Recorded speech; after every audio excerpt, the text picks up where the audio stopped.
Hello, hello, hello. Is this a prog review? I don't know. Could be a prog review. But more importantly, I've decided to piss on your cornflakes. Yes, it's one of those reviews. Oh no. This time I thought I'd annoy the Sigur Rós fans. Sigur Rós released their 8th studio album on 16th of June 2023. That was 10 days ago. And I mean, it was getting 5-star reviews. It's their first album in like 10 years. And I thought, oh, people were raving. They were losing their minds saying what a great record it was. So I thought, do you know what? I'm going to give it a listen because thanks to streaming, I can now listen to music I would never buy. Look, when I was a younger man, I didn't know any better. I had a dalliance with Sigur Rós. I did. I read the reviews, and I foolishly, listened to some of their records. And let's just say, I never bothered going back to them. Never bothered going back to them because there's not much point really. And that brings us to Atta. Like I said, it's the 8th studio album, 10 years since the last one. And wow, Sigur Rós are the kind of band that stupid people listen to in order to come across as sophisticated. They want to impress their even stupider friends. That's the kind of band Sigur Rós is. I've never really understand how, because they're really quite niche band, how they got such broad appeal, or seem to have broad appeal. Now you've got to remember though, this was at the turn of the millennium when the music biz started going a bit weird, and I'd like to have seen Sigur Rós fight it out in the 90s. So yeah, this comes to Atta. This time strings, lots of strings. That's the theme bit. The London Contemporary Orchestra, led by conductor Robert Ames, it features a lot on this. So there's lots of swells and orchestral moments. It's again, parts of it sound a bit like an Enya album, but without the melodies. Yeah, it's a bit like that. It's very pretty. Some of the, because these are soundscapes. They are vapid. They're like a fart in the mist. They're that kind of. It's that kind of music, and it's very pretty and it's very cinematic. It reminds me of film music for like a Viking film or of a Lord of the Rings, sword and sorcery kind of movie. That's the kind of ballpark we're in, and you have the old ethereal, vocals drifting in, very weak as usual, very weak vocals, drifting in and out, and it just really annoyed me because it's like 20 years has gone since the last one I've listened to, I think.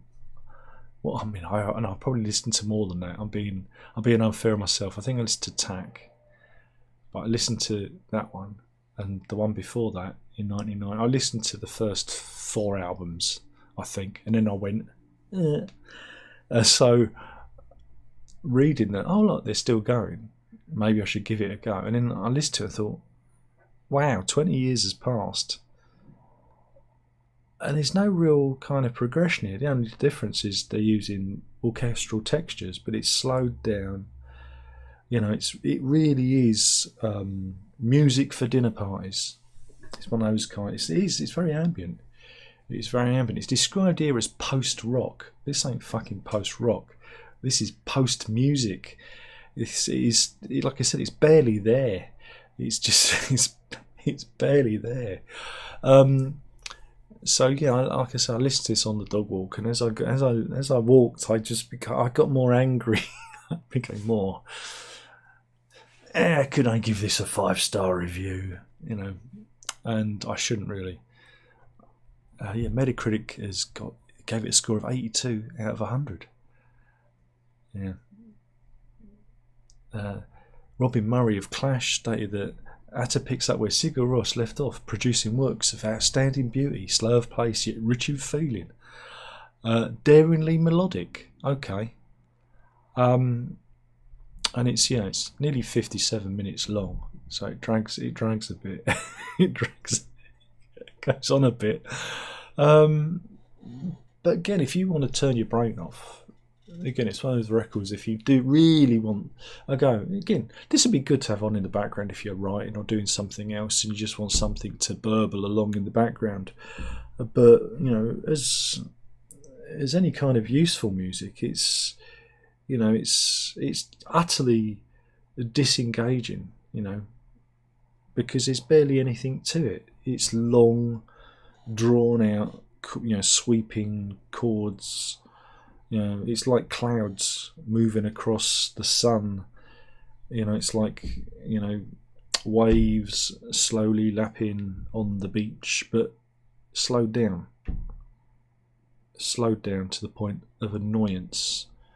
And that's great if you like that sort of thing, but it's been done many times before. And again, if this was a film soundtrack, it'd be fine for that. Again, thing about film soundtracks is there's a lot of padding. There's a lot of music that's padding, done for atmosphere where there isn't any melody. You look at the works of I don't know, Hans Zimmer or whatever. They keep their powder dry for the melodic notes. The signatures, the themes that mark out the soundtrack.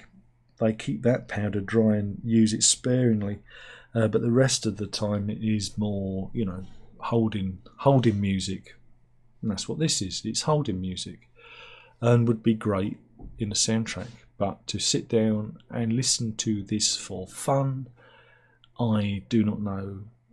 I understand why you'd want to do that. It's irritating. Sigur Rós is irritating. It's not clever. It's not clever. It's post clever. And it annoyed me. I got annoyed because again they use an orchestra, and it's scored in such a way that it sounded like it could have been off of a keyboard. It could have been a sample pack that they've loaded in. It feels very.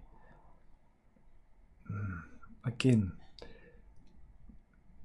I don't know. I want to say organic, but then it also it isn't. It isn't. It's that thing where you think it's organic, but you feel like there's the hand on the keyboard, hand on the synthesizer. But that's just me. Production, just listening to it and getting annoyed by it all. So yeah, if you want stuff that is incredibly ethereal. If you like weak, plaintive vocals singing gibberish,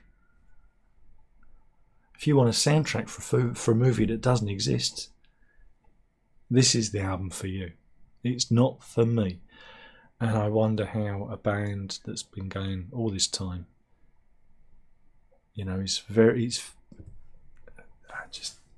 beyond parody now. Oh dear. Thank you for watching. I've successfully pissed on your cornflakes. Please tell me in the comments box below how wrong I am and how shit I am, because that makes me live. That makes me feel alive. It's all right because no one's going to watch this review anyway. Because I've been chosen by YouTube not to get the views. That's fine. It's fine. I'll just do it for me regulars. Alright, so that was it. I was talking about Sigur Rós. I like the album sleeve with the rainbow on fire. Are they trying to tell us something? It's their 8th studio album, and it's been 10 years since their last, so that's something to listen to. Again, it's available on stream, and I think there's an actual physical album, but it's been released I think in September. you can get the streaming now, but I think you get the tangible product later in the year. Of course, if you watch this later in the year, it's probably already out. And why am I saying this? I've dated the video. Thank you for watching. Thank you. There's only one thing left to say, and that is my name's Darren Locke, and I've been talking about that record. Hopefully it's been entertaining. If it hasn't, stick around. If you've got what to play on, there'll be another video along that doesn't feature me.